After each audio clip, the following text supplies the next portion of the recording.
इब्तिदाई तकरीब में आली जनाब हज़रत सैयद साहब ने ये ज़रूरी समझा, ये महत्वपूर्ण समझा कि धुलिया शहर के रुकन असम्बली आमदार आली जनाब डॉक्टर फारूक अनवर शाह साहब इनके कामों से मुतासिर होकर आज शहर धुलिया ही नहीं बल्कि पूरे महाराष्ट्र में इनके नाम का चर्चा चल रहा है।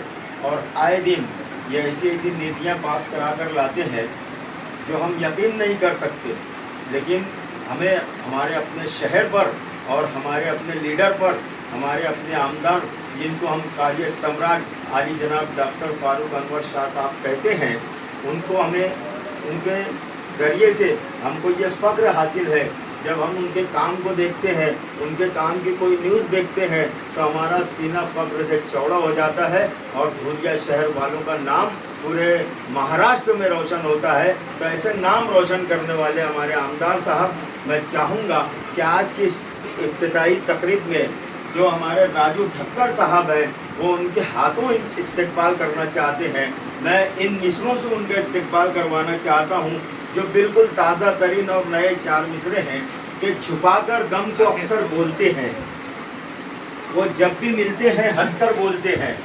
छुपाकर गम को अक्सर बोलते हैं, वो जब भी मिलते हैं हंसकर बोलते हैं। और निज़ामे आलमे हस्ती पलट दे खुदा के जब कलंदर बोलते हैं। ऐसे नायाब कलंदर शख्सियत यहाँ मौजूद है हमारे आमदार साहब। मैं गुड्डू ठाकर साहब से राजू ठक्कर साहब से गुजारिश करूंगा कि वो उनका इस्तेमाल फरमाए।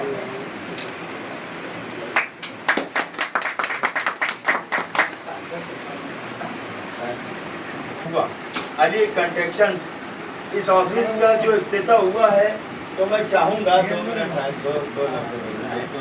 तो मैं चाहूँगा कि हमारे जो हज़रत सैयद साहब हैं तो ये अपने बिज़नेस से जो ताल्लुक़ रखते हैं, बिज़नेस बहुत अच्छा करते हैं, लेकिन साथ ही साथ समाज सेवक भी हैं, समाज के भी काम में पेश रहते हैं और हमारे आमदार साहब के साथ साना वशाना हमेशा रहते हैं। उनके काम से मुतासिर होकर अभी आप देखेंगे बाहर जो वाल कंपाउंड हुआ है, जो रोड बना है और आगे भी जितने काम इधर हुए हैं, ये सब आमदार साहब ने किया है। मुझे बताने की ज़रूरत नहीं है। अगर आने वाले इलेक्शन में इंशाअल्लाह हम सब उसको बताएंगे और उनके कामों को आया करेंगे। अभी तो ये सिर्फ शुरुआत है हमारी शहर धुलिया में जितने भी काम है, ये सिर्फ शुरुआत है। अब आने वाले वक्त में हम अपने काम की फ़राइज़ को और बखूबी अंजाम देंगे। ऐसे समाज सेवक हमारे हज़रत सैयद साहब, मैं इन मिसरों से उनके इस्तकबाल करवाना चाहूँगा कि मिलालो शिजरा हमारा कलंदरों से है, ये आन बान तो यारों मुकद्दरों से है। मिलालो शिजरा हमारा कलंदरों से है, ये आन बान तो यारों मुकद्दरों से है। नदी वो नाले फ़कत शोर व गुल मचाते हैं, मुकाबला तो हमारा समंदरों से है। गुजारिश करूँगा हज़रत सैयद साहब से कि हमारे आमदार साहब के इस्तेमाल हमेशा जो है हम भारतीय जनता पार्टी के खिलाफ काम करने वाले लोग हैं और हमें कट्टर मजलिस इत्तेहादुल मुस्लिमीन का समर्थक माना जाता है, लेकिन हम हर समाज के लोगों को लेकर चलने का काम हमारे आमदार साहब ने किया है। मैं ये साबित करके बताऊंगा आप लोगों को कि खुदा के माँ के सिवा कोई महान थोड़ी है। मेरा यकीन है उस पर गुमान थोड़ी है। खुदा के माँ के सिवा कोई महान थोड़ी है। मेरा यकीन है उस पर गुमान थोड़ी है। और डरो न इससे मेरे मुल्क के जवानों तुम, वो चाय वाला है चंगेज खान थोड़ी है।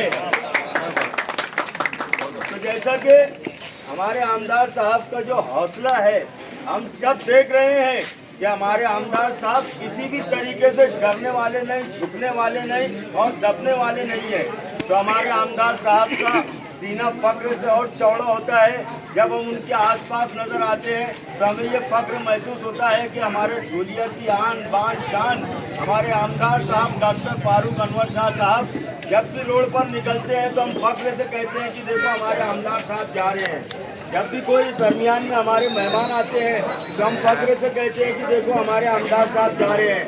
अगर आपके शहर में काम करवाना है तो हमारे आमदार साहब जैसा आदमी आपको भी चुनकर लाना पड़ेगा और आपको उसके लिए मजलिस इत्तेहादुल मुस्लिमीन से जुड़ना पड़ेगा। ये वो शख्सियत है हमारे आमदार साहब की।